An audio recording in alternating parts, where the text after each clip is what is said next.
تحچین بادمجون و مرغ یا همون شیرازی پلو.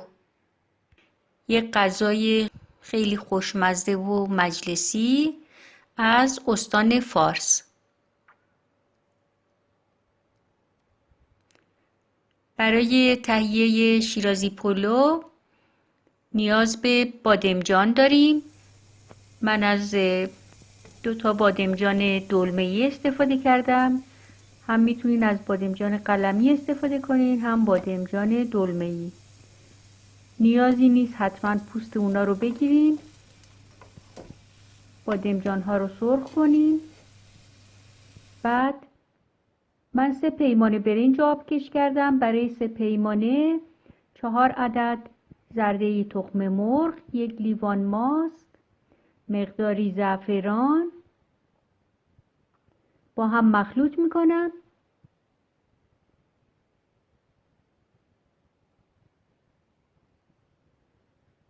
بعد 1 قاشق غذاخوری گلاب سنگین به اون اضافه میکنم. اگر گلابتون گلاب سبک هست 1/4 لیوان استفاده کنین. بعد حدود 5 الی 6 قاشق روغن میریزم داخل مایه.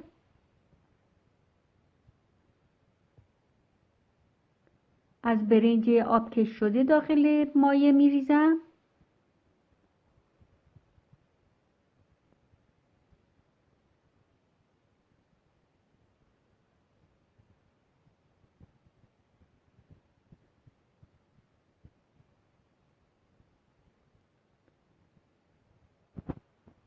بعد توی یه قابلمه‌ای که ترجیحاً نچسب باشه یه مقداری روغن میریزم. کاملا کف قابلمه رو روغن بگیره و از مایه تخم مرغ و برنجمون یه مقداری کف قابلمه میریزم و اونو سطحش رو صاف میکنم. بعد مرغ داشتیم. من از 2 رونه مرغ استفاده کردم، ران کامل. اونا رو با پیاز، ادویه‌جات و نمک گذاشتم پخته و بعد اونو به صورت تکه های کوچیک در آوردم. روی ترچین میریزم. دوباره باز از مایه ترچین روی اون میریزم و سطح اونو صاف میکنم. بعد بادمجان هایی که سرخ کردم روی لایه ترچین میذارم.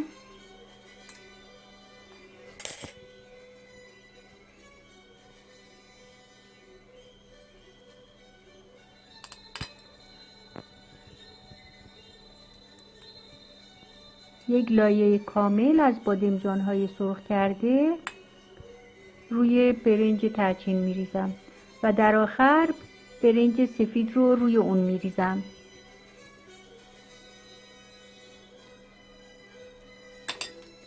سعی کنین یه مقداری به صورت فشرده باشه. با کفگیر یه مقداری اونو فشردش بکنین تا زمان برگردوندن اون دچار اشکال نشین. بعد نصف لیوان آب روی اون میریزم برای دم کردن برنج. دمکش میذارم و اونو روی حرارت میذارم برای مدت 40 دقیقه الی 1 ساعت.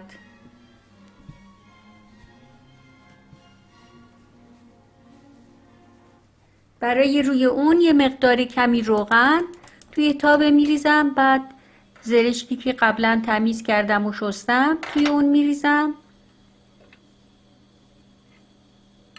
یه قاشق غذاخوری شکر میریزم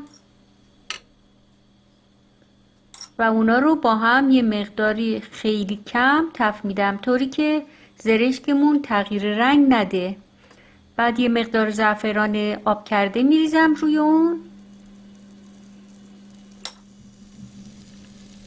و بلافاصله اونو از روی حرارت برمیدارم.